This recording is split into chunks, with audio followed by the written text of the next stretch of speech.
అందరికీ నమస్కారం. ఎస్ఎస్ఆర్ ఇంగ్లీష్కి స్వాగతం. ఈరోజు మన వీడియోలో ఇంటర్మీడియట్ సెకండ్ ఇయర్కి సంబంధించినటువంటి స్కీమ్ ఆఫ్ వాల్యుయేషన్ అనేది ఏ విధంగా ఇవ్వడం జరిగింది అనేది మనం ఒకసారి చూస్తున్నాము.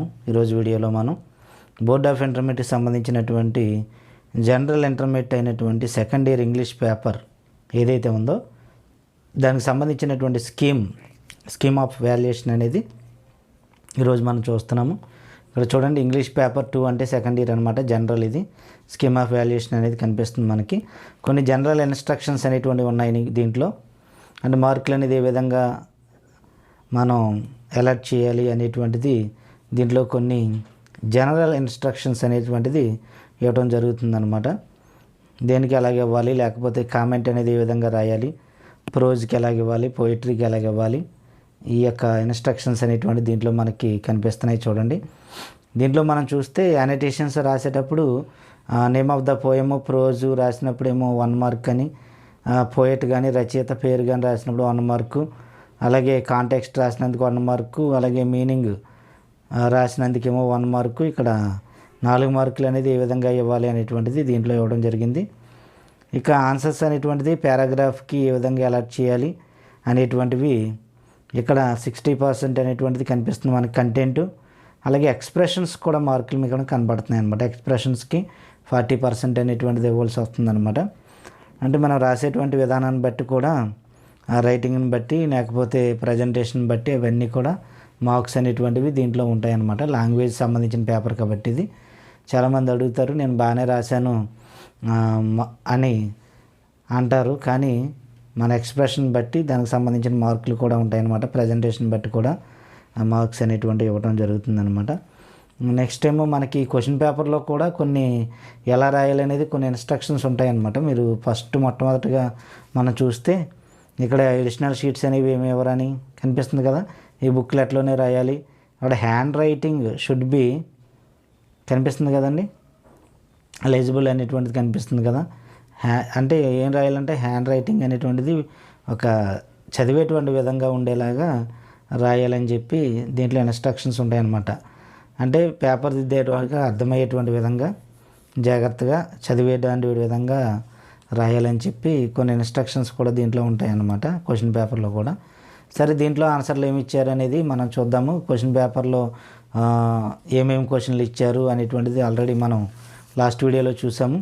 ఈ స్కీమ్ ఆఫ్ వాల్యుయేషన్లో దీనికి సంబంధించినటువంటి క్వశ్చన్స్ ఏమేమి ఇచ్చారు అనేది మనం రాసినటువంటి క్వశ్చన్లు కరెక్టా కాదా అనేటువంటివి ఒకసారి చదివి చూసుకుందాం మనం స్పీడ్గా. ఇక్కడ చూడండి, సెక్షన్ ఏకి వచ్చేటప్పటికి మనకి దీంట్లో ఏమైందంటే మనకి యానిటేషన్స్ ప్రోజ్ నుంచి యానిటేషన్లు ఇవ్వడం జరిగింది. దీంట్లో ప్రోజ్ నుంచి హాఫ్ స్టడీస్ నుంచి యానిటేషన్ లైన్ ఇవ్వడం జరిగిందనమాట. దీన్ని ఫ్రాన్సిస్ బ్యాక్ అనేటువంటి అతను రాశాడు.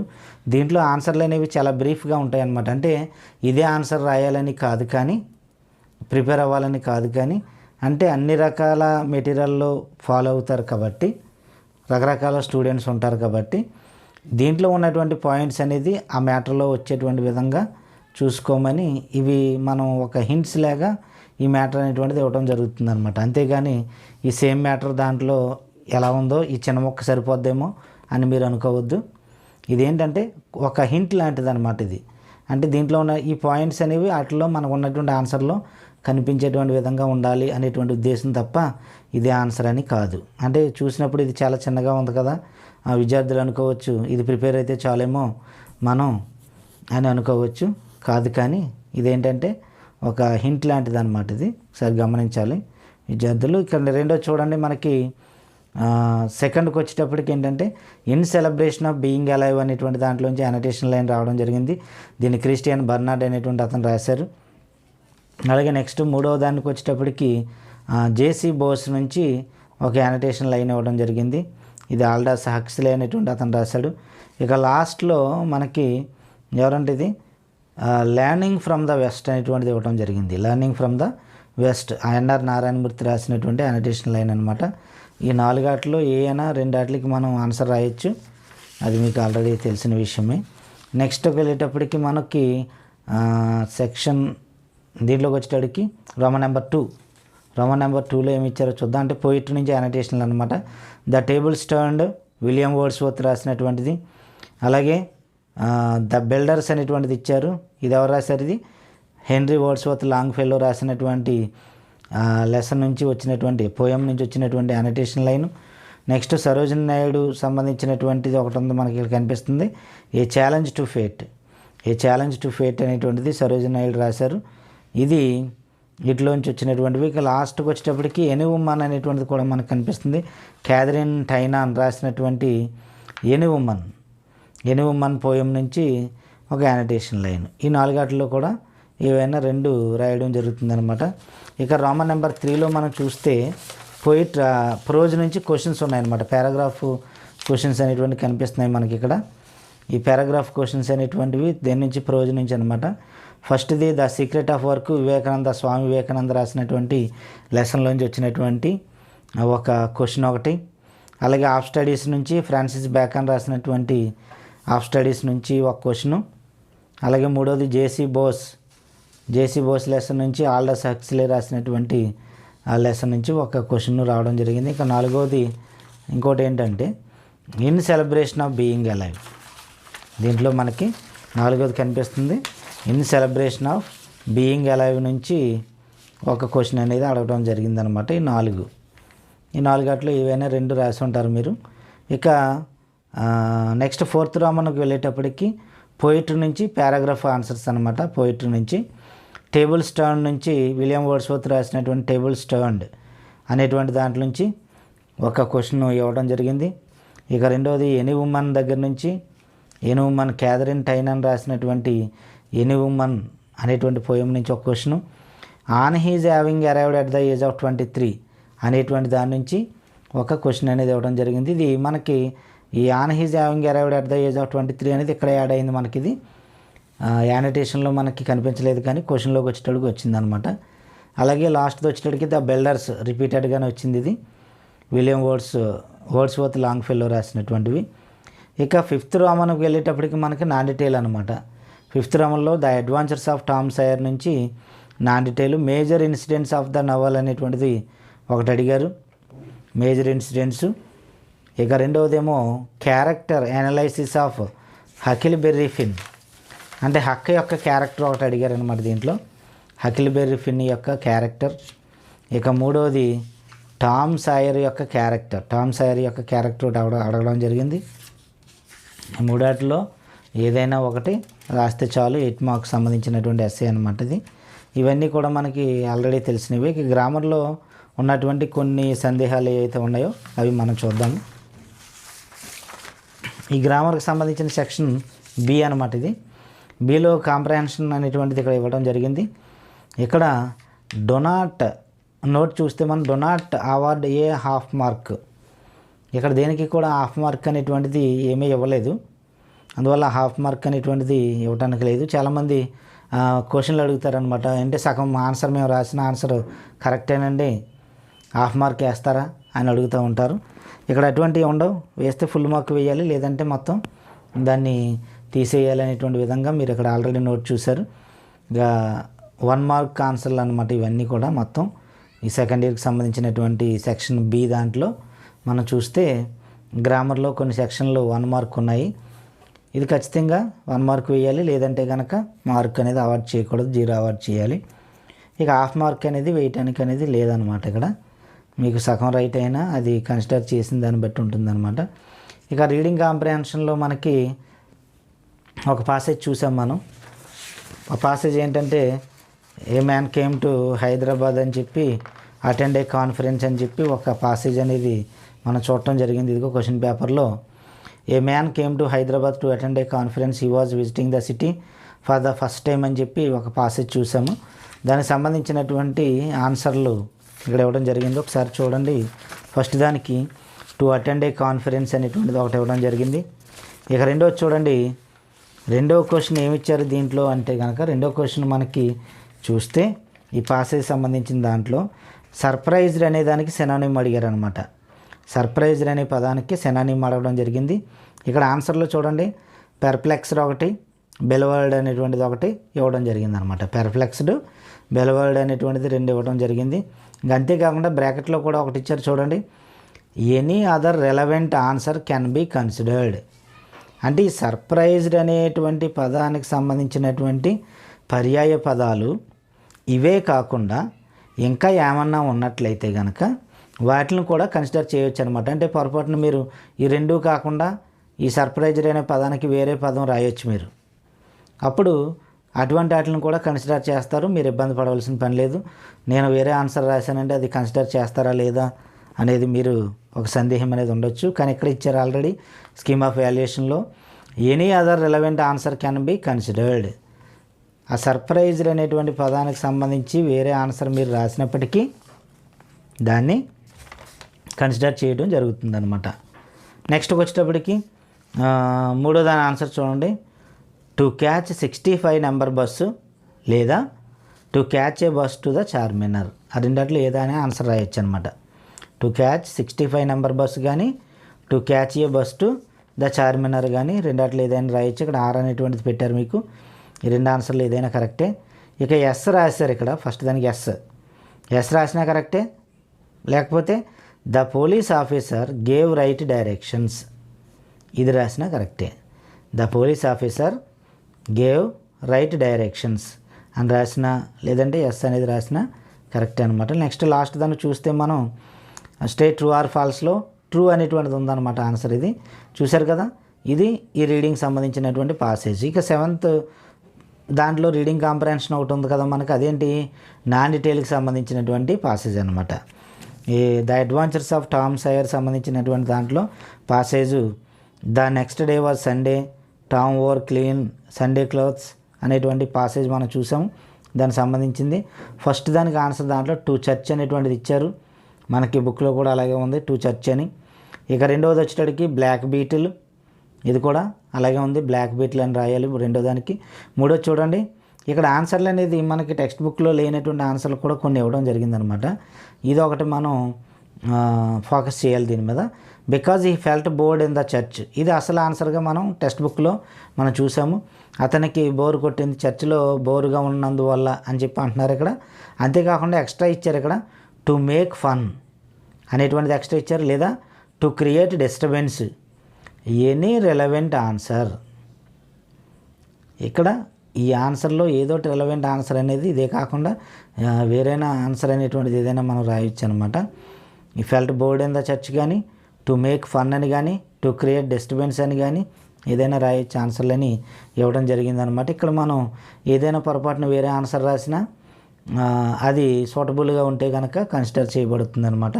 అక్కడ మార్క్ అనేటువంటిది మనం కూడా మార్క్ అనేది వేసుకోవచ్చు అనమాట. నెక్స్ట్ వచ్చేటప్పటికి మనకి because the beetle bit it అనేటువంటిది మామూలు ఆన్సర్ ఇది. నెక్స్ట్కి వచ్చేటప్పటికి బికాజ్ దే లాఫర్ సైలెంట్లీ, వాళ్ళ మొక్కలన్నీ కూడా ఆ ఫేసెస్ అనేటువంటి రెడ్గా అయిపోయినాయి అంటే ఎందుకని అడిగారు క్వశ్చన్లో. ఎందుకంటే బికాజ్ దే లాఫర్డ్ సైలెంట్లీ అనేటువంటిది ఆన్సర్గా మనం చూసాము, అదంతా కామన్గా ఉంది. నెక్స్ట్కి వచ్చేటప్పటికి 8th రోమంలో మనం చూస్తే 8th రోమంలో సర్జికల్ స్ట్రైక్ గురించి మనకి ఇక్కడ అడ్వర్టైజ్మెంట్ అనేటువంటిది ఇవ్వడం జరిగింది.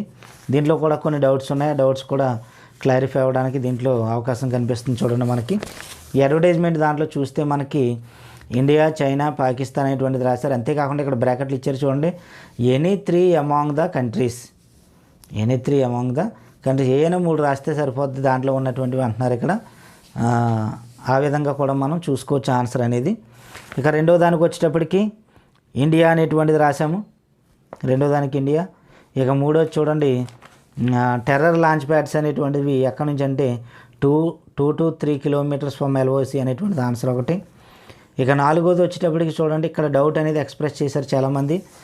ఇక్కడ 7 రాయాలా, 5 స్టేట్స్ రాయాలా, 7 స్టేట్స్ రాయాలా. ఇక్కడేమో టెర్రర్ లాంచ్ ప్యాడ్స్ అనేటువంటి 7 టార్గెట్ అనేదేమో మనకి దీంట్లో కనిపిస్తుంది. ఇక్కడ చూడండి 7 టెర్రర్ లాంచ్ ప్యాడ్స్ టార్గెట్ అని కనిపిస్తుంది. స్టేట్ చూస్తేనేమో 5 ఉన్నాయి. ఏం రాయాలనేది కొంచెం చాలామంది కన్ఫ్యూజ్ అయ్యారు ఈ విషయంలో. ఇక్కడ 2 ఆన్సర్లు స్కీమ్లో ఇవ్వడం జరిగిందనమాట. ఒకటి 7 అనేటువంటిది ఇచ్చారు, మీరు నెంబర్ వేసినా పర్వాలేదు, వర్డ్స్లో రాసినా పర్వాలేదు అనమాట. లేదా 5 స్టేట్స్ అని రాయాలి. 5 యాజ్ పర్ ద టెక్స్ట్ బుక్లో 5 స్టేట్స్ అనేది ఇచ్చారు కాబట్టి ఇది 5 అనేది రాసినా కూడా కన్సిడర్ చేస్తారనమాట. రెండాటిలో ఏ ఆన్సర్ రాసినా అది కరెక్ట్ అవుతుందన్నమాట. గమనించాలి, రెండాటిలో ఏం రాసినా కరెక్ట్ ఆన్సరే కాబట్టి అక్కడ మార్క్ మీరు లెక్కేసుకోండి. నెక్స్ట్ వచ్చేటప్పటికి ఇది ఎప్పుడు జరిగిందంటే మిడ్నైట్ 4:30 AM అనేటువంటిది ఇది మామూలుగా తెలిసినటువంటి ఆన్సరే. ఇది ఈ విధంగా దీంట్లో మార్పులు 2 మనం చూస్తున్నాము 2 పాసేజ్లోను. ఇక నెక్స్ట్ వచ్చేటప్పటికి 9th రోమన్లో నాన్ వెబల్ ఇన్ఫర్మేషన్ చూస్తున్నాం చూడండి. ఈ నాన్ వెబల్ ఇన్ఫర్మేషన్లో మనకి ఏం చేశారంటే హ్యూమన్ మెమరీ అనేటువంటి దాని గురించి ఇవ్వడం జరిగిందనమాట. హ్యూమన్ మెమరీ ఆ 8 రకాలు, దాన్ని ఏ విధంగా డివైడ్ చేశారనేటువంటిది ట్రీ డయాగ్రామ్ ఇవ్వడం జరిగింది. దీంట్లో మనకి sensory memory, short term memory, long term memory అనేటువంటివి మెయిన్గా 3 ఉన్నాయని, దాని నుంచి ఏ విధంగా డివిజన్ అయింది, ఏది ఎక్కువసేపు మన దగ్గర మెమరీ అనేటువంటిది ఉంటుంది, షార్ట్ టైం మెమరీ ఏది, లాంగ్ టైం మెమరీ ఏది, అది ఎంత టైం ఉంటుంది అనేటువంటి డేటా దీంట్లో ఈ ట్రీ డయాగ్రామ్లో ఇవ్వబడింది అనమాట. దానికి సంబంధించినటువంటి క్వశ్చన్స్ అనమాట. ఈ ఫస్ట్ క్వశ్చన్లో how many types of memory do you have, మనం ఎన్ని రకాల మెమరీని కలిగి ఉన్నాము అనేటువంటి దానికి ఆన్సర్ చూడండి. 3 అనేటువంటిది నెంబర్ వేయచ్చు, లేదా THRE అని వర్డ్స్లో కూడా రాయొచ్చు, లేదంటే కొంతమంది ఏం చేస్తారంటే names also can be considered. Names అంటే ఏంటి, ఆ 3 ఏంటో రాస్తారు కొంతమంది. అంటే ఫర్ ఎగ్జాంపుల్ ఎన్ని రకాల మెమరీలు కలిగి ఉన్నామంటే మనం 1 sensory memory, 2 short time memory, 3 long time memory అని కొంతమంది పేర్లు రాస్తారనమాట. డైరెక్ట్గా నెంబర్ వేయకుండా ఈ short time memory, long time memory, sensory memory అని రాస్తారు. అలా రాసినా కానీ ఇక్కడ మార్క్ అనేటువంటిది ఇవ్వాలన్నమాట. 1 నెంబర్ వేయడం, లేదా వర్డ్స్లో రాయడం, ఇంకొకటి ఈ 3 పేర్లు పట్టుకెళ్ళి రాయడం, అలా రాసిన మార్క్స్ అనేది ఇవ్వడం జరుగుతుందన్నమాట. నెక్స్ట్ వచ్చేటప్పటికి సెకండ్ ఆన్సర్ ఏమో లాంగ్ టైం మెమరీ అవుతుంది, తర్వాత ట్రూ, తర్వాత ఈవెంట్స్ అండ్ ఎక్స్పీరియన్సెస్ అవుతుంది, లాస్ట్ది వచ్చేటప్పటికి లెస్ దాన్ 1 minute అనేది మామూలుగా ఉన్నటువంటి ఆన్సర్ అనమాట. నెక్స్ట్ వచ్చేటప్పటికి చూడండి 5 marks టాపిక్ అయినటువంటి సెక్షన్ Cలో మనకి లెటర్ రైటింగ్ ఉంటుందన్నమాట. దీంట్లో మీరు చూస్తే format is important. Letter A letter రాసినా మనకి ఫార్మేట్ అనేది ముఖ్యం. హెడ్డింగు, అడ్రస్, పర్సను, సాలిటేషను, క్లోజింగు, సబ్స్క్రిప్షను, దాంట్లో పార్ట్లు ఉంటాయి. ఆ లెటర్లో ఉండేటువంటి పార్ట్లు అన్నీ ఖచ్చితంగా ఉండాలి. దాంట్లో పంక్చువేషన్ మార్క్స్ ఉపయోగించాలా లేదా అనేది మీరు తీసుకునేటువంటి లెటర్ని బట్టి ఉంటుందన్నమాట.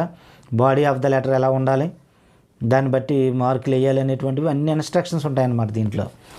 అంటే ఆ లెటరు మీరు ఎంచుకునేటువంటి లెటర్ని బట్టి ఆ ఫార్మేట్ ఎలా ఉండాలి, దానికి ఏ విధంగా మన మార్క్స్ అనేటువంటిది అవార్డ్ చేయాలనేది ఈ స్కీమ్ ఆఫ్ వాల్యుయేషన్లో ఉంటుంది అనమాట. And criteria for awarding marks అనేటువంటి దీంట్లో చూస్తే మనకి దీంట్లో ఎంతెంత మార్క్స్ ఇవ్వాలి అనేటువంటివి దీంట్లో మనకి కనిపిస్తున్నాయి. నెక్స్ట్కి వెళ్ళేటప్పటికి మనకి డిస్క్రైబింగ్ ఏ ప్రాసెస్ చూస్తున్నాం మనం. డిస్క్రైబింగ్ ఏ ప్రాసెస్లో ఇది కూడా దీంట్లో ఏం చేయాలంట, ఇది ఇచ్చారు చూడండి 5 marks. Describing about your daily routine, the process of applying for a job, ఈ 2 గురించి ఇవ్వడం జరిగింది. దాంట్లో గ్రామటికల్గా మిస్టేక్లు లేకుండా సింపుల్గా ఉండేలాగా మనం చూసుకోవాలి. గుడ్ బిగినింగ్ ఉండాలి. డివిజన్ ఆఫ్ మార్క్స్ అనేటువంటిది కూడా ఇచ్చారు ఇక్కడ. డిస్క్రైబింగ్ ఏ ప్రాసెస్లో కూడా మనం సెంటెన్స్లు అనేది ఏ విధంగా ఉండాలి, సిస్టమేటిక్గా ఏ విధంగా ఉండాలి, ఎర్రర్స్ లేకుండా ఎలా ఇవ్వాలి, అప్పుడు మార్క్స్ ఎంత ఇవ్వాలి అనేది ఇక్కడ 1 marks అనేది ఇవ్వడం జరిగిందనమాట. నెక్స్ట్ చూడండి ఇక్కడ రోమన్ నెంబర్ 12కి వచ్చేటప్పుడు కరికులం వీటే చూస్తున్నాం మనం. CV ఈ కరికులం వీటేలో కూడా మనం చూస్తే should be properly presented in the suitable format. దీనికి సంబంధించిన ఫార్మేట్ ఉంటుంది, CVకి సంబంధించిన ఫార్మేట్, దానికి సంబంధించిన ఫార్మేట్లోనే రాయవలసి ఉంటుందన్నమాట. దానికి సంబంధించిన కూడా ఫార్మేట్కి సంబంధించిన కూడా ఇక్కడ ఆ పార్ట్లను బట్టి కూడా మార్కులు ఉంటాయన్నమాట. ఇక్కడ ఇవ్వడం జరిగింది చూసుకోండి మీరు. ఎక్సలెంట్గా, వెరీ గుడ్ ఫార్మేటు, ఏ విధమైన మిస్టేక్లు లేకుండా లాంగ్వేజ్ రాసి ఎక్సలెంట్గా ఉంటే 4 to 5 marks ఇవ్వాలని చెప్పి ఉన్నాయి. అండ్ బిగినింగ్లో రాసినట్లకి ఎన్ని ఇవ్వాలి, ఎర్రర్స్ లేకుండా రాస్తే ఎన్ని ఇవ్వాలి అనేటువంటివి, ఫార్మేట్ బాగుంటే ఎన్ని ఇవ్వాలి అనేటువంటివి దీంట్లో మనకి మార్క్స్ అనేటువంటిది డివిజన్ ఆఫ్ మార్క్స్ అనేవి ఇక్కడ కనిపిస్తున్నాయి అన్నమాట. ఈ విధంగా ఉంటాయన్నమాట. అందువల్ల మనం రాసేవి ఏ విధంగా ఎన్ని మార్క్స్ వస్తాయి అనేది మనకి చాలా వరకు అవగాహన వస్తుందన్నమాట. నెక్స్ట్ వచ్చేటప్పుడు 13th రోమన్లో మనకి ఒక ఫామ్ అనేటువంటిది ఇచ్చారనమాట, ఫిల్లింగ్ ఫామ్. ఈ ఫిల్లింగ్ ఫామ్ మనకి ఆంధ్ర బ్యాంక్ సంబంధించినటువంటి ఒక విత్డ్రాల్ ఫామ్ అనేటువంటిది ఒకటి ఇవ్వడం జరిగిందనమాట. ఆంధ్ర బ్యాంక్ సంబంధించినటువంటి విత్డ్రాల్ ఫామ్ అనేటువంటిది ఒకటి ఇవ్వడం జరిగింది. ఇది చూశారు కదా మనకి ఎగ్జామినేషన్ పేపర్లో ఆంధ్ర బ్యాంక్ సంబంధించినటువంటి విత్డ్రాల్ ఫాము. దీంట్లో మనకి 5 blanks ఇవ్వడం జరిగింది. 1 బ్రాంచ్ దగ్గర, 2ేమో పేరు దగ్గర, 3ేమో అకౌంట్ నెంబరు, 4ేమో రూపీస్ వర్డ్స్లోను, 4ది B ఏమో రూపీస్ అనేది డిజిట్స్, ఇక 5ది వచ్చేటప్పటికేమో సిగ్నేచర్ ఆఫ్ ద అప్లికెంట్ ఎవరైతే ఉన్నారో అకౌంట్ హోల్డర్ యొక్క సిగ్నేచరు, ఇవి 5 మాత్రం ఇవ్వడం జరిగిందనమాట. 5 ఆన్సర్లే ఉంటాయి, దీంట్లో హాఫ్ మార్కులు అనేది లేదు. కానీ కొన్ని సందర్భాల్లో ఇంతకుముందు ఏమైందంటే 10 కనుక బ్లాంక్లు వస్తే ఒక్కోదానికి హాఫ్ మార్క్ అనేది ఇవ్వడం ఉండేదన్నమాట. ఇప్పుడు ఓన్లీ 5 బ్లాంక్సే ఇచ్చారు కాబట్టి ఓన్లీ 5 మార్క్స్ ఇవ్వడం జరిగింది. ఇక్కడ చూడండి, ఫస్ట్ గాంధీనగర్ బ్రాంచ్ మనం ఆన్సర్లో చెప్పుకున్నట్టుగానే గాంధీనగర్ బ్రాంచ్ అనేది స్కీమ్లో ఇవ్వడం జరిగింది. రెండోదేమో మిస్టర్ అహ్మద్ హుస్సేన్ అనేటువంటి పేరు, మూడోదేమో అకౌంట్ నెంబర్ అనమాట, మ్యాటర్లో ఇచ్చిందే. నెక్స్ట్ 4లో ఏం చేయాలంటే ఓడ్స్లో రాయాలి రూపీస్ కూడా 2 రకాలుగా రాశారు చూడండి. రూపీస్ 1,500 ఓన్లీ, లేకపోతే 1,500 ఓన్లీ అని రాసినా పర్వాలేదు. అలాగే బి వచ్చేటప్పటికి 4B వచ్చేటప్పటికి 1500 డిజిట్స్ వేయాలి. ఇక 5th వచ్చేటప్పటికి అహ్మద్ హుస్సేన్ అనేటువంటి యొక్క సిగ్నేచర్ అనమాట. ఈ విధంగా ఆన్సర్లు రాస్తే 5కి 5 మార్క్స్ వస్తాయి. ఇక డైలాగ్ రైటింగ్లోకి వెళ్తున్నాం మనం 14th రోమన్లో.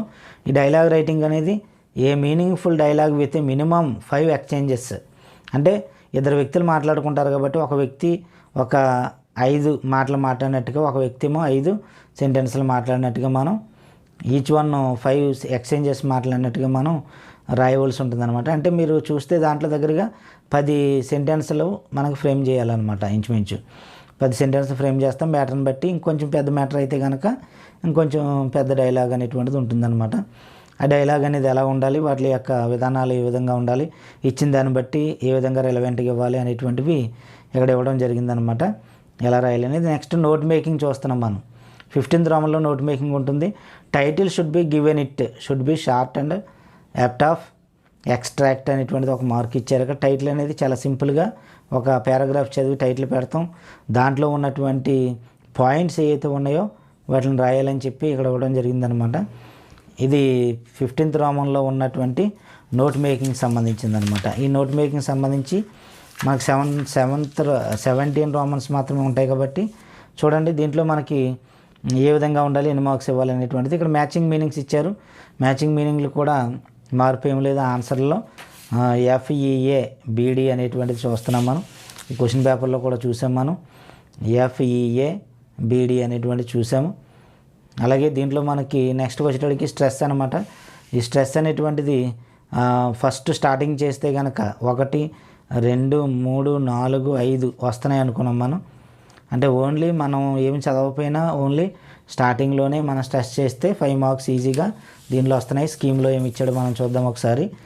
ఈ స్కీమ్లో చూస్తే మనకి ఈ మ్యాచింగ్ మీనింగ్స్ అయిపోయిన తర్వాత ఈ స్కీమ్లో చూడండి, వాటర్ అనేటువంటిది ఫస్ట్ ఉంది. తర్వాత రికార్డ్ అనేటువంటిది కూడా సెకండ్ సిలబుల్ మీద, ఎందుకంటే ఇది వెబ్ అనమాట. ఇది వెబ్ వి అనేటువంటిది ఇచ్చారు. అదే నౌన్ అయితే కనుక స్టార్టింగ్లో వస్తుంది అనమాట.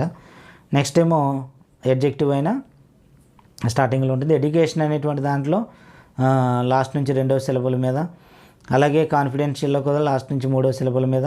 స్టూడెంట్ అనేది స్టార్టింగ్లోనే. Road side both words are nouns అయినప్పుడు స్టార్టింగ్లోనే స్ట్రెస్. ఎగ్జామ్ అనేటువంటి దాంట్లో ఎక్స్ దగ్గర వచ్చింది. హాలిడే స్టార్టింగ్లోనే. అండ్ కమాండీర్ అనేటువంటి దాంట్లో లాస్ట్ నుంచి. డీర్ EER లాస్ట్లో, లాస్ట్ సిలబుల్ EER ఉంటే కనుక లాస్ట్ సిలబుల్ మీద స్ట్రెస్ వస్తుంది. క్వశ్చన్లో ION ఉంటే కనుక లాస్ట్ నుంచి 2వది అనుకున్నాం మనం. ఎలా అంటే స్టార్టింగ్లోనే వస్తుందన్నమాట. ఇక్కడ స్టార్టింగ్లో పెడితే ఎన్ని వస్తున్నాయి చూడండి. ఇది 1, హాలిడే 2, అలాగే రోడ్ సైడ్ 3, వాటర్ 1, 4, అలాగే ఇక్కడికి వచ్చేటప్పటికి స్టూడెంట్ 1, 5. మీరు ఆ స్టార్టింగ్లోనే స్ట్రెస్ చేసిన 5కి 5 మార్క్స్ వచ్చేది. మార్క్స్ చూసారా, 5కి 5 మార్కులు వచ్చేస్తాయి అన్నమాట. ఈ రూల్స్ తెలిసి మాత్రం 10 అనేది రాస్తే కనుక ఒకటి తప్పైనా ఒకటి ఉంటుందన్నమాట. ఈ విధంగా ఆన్సర్లు అనేది మనకి స్కీమ్లో ఇవ్వడం జరిగిందనమాట. దీన్ని బట్టి వాల్యుయేషన్ అనేటువంటి జరుగుతుంది. ఇక దీంట్లో మనం ఎక్స్ట్రాగా చూడవలసింది ఏంటంటే, ఒకటి అడ్వర్టైజ్మెంట్లో కన్ఫ్యూజ్ అయినటువంటి ఆన్సరు అక్కడ 5 7 అనేటువంటిది ఒకటి చూసాం మనం, అదొకటి. నెక్స్ట్ దాంతోపాటు మనకి దీంట్లో చాలామంది సర్ప్రైజ్డ్ అనే పదానికి కొంతమంది వేరు ఆన్సర్లు రాసినా కానీ కన్సిడర్ చేయడానికి ఇక్కడ నోట్ అనేటువంటిది ఒకటి ఇవ్వడం జరిగింది. అంచేత మీరు ఇక్కడ బిల్వర్డ్ కానీ లేకపోతే పెర్ఫ్లెక్స్డ్ కానీ రాయకుండా వేరే ఆన్సర్ ఏమి రాసినా అది ఖచ్చితంగా కన్సిడర్ చేస్తారు. కాబట్టి దానికోసం మీరు ఇబ్బంది పడవలసిన పని లేదు, బాధపడవలసిన పని లేదు. అంతేకాకుండా ఇక ది అడ్వెంచర్స్ ఆఫ్ టామ్ సాయర్లో పాసేజ్లో కూడా రిలవెంట్గా ఉండేటువంటి ఆన్సర్ దీంట్లో ఆ చర్చిలో ఉన్నప్పుడు అతను ఎందుకు అలా చేశాడు, తన జేబులో ఉన్నటువంటి ఆ నల్లటి పురుగుని ఎందుకు బయట పెట్టాడు అంటే అక్కడ డిస్టర్బెన్స్ క్రియేట్ చేయడానికి కానీ, లేకపోతే అందరినీ నవ్వించడానికి కానీ, అతనికి చర్చిలో బోర్ కొట్టిందని కానీ, ఇలా రకరకాల ఆన్సర్లు ఇచ్చారు. ఏదైనా రిలవెంట్గా ఉన్న ఆన్సర్ రాయొచ్చు. ఇక్కడ నెక్స్ట్కి వచ్చేటప్పటికి దీంట్లో టెర్రర్ లాంచ్ ప్యాడ్స్ దాంట్లో మనకి 7, 5 కూడా ఆన్సర్ ఇవ్వడం జరిగింది. కొంతమంది 7 రాస్తారు, కొంతమంది 5 రాస్తారు. అది కరెక్టా కాదా? కొన్ని బుక్స్లో అయితే 7 ఉంది, కొన్ని బుక్స్లో అయితే కనుక 5 ఉంది. టెక్స్ట్ బుక్లో ఒకలాగా, మెటీరియల్లో ఒకలాగా అని మీరు ఫీల్ అవ్వడానికి లేదు. 2 ఆన్సర్లు కూడా ఇక్కడ కన్సిడర్ చేయడానికి 2 ఆన్సర్లు స్కీమ్లో ఇచ్చారన్నమాట.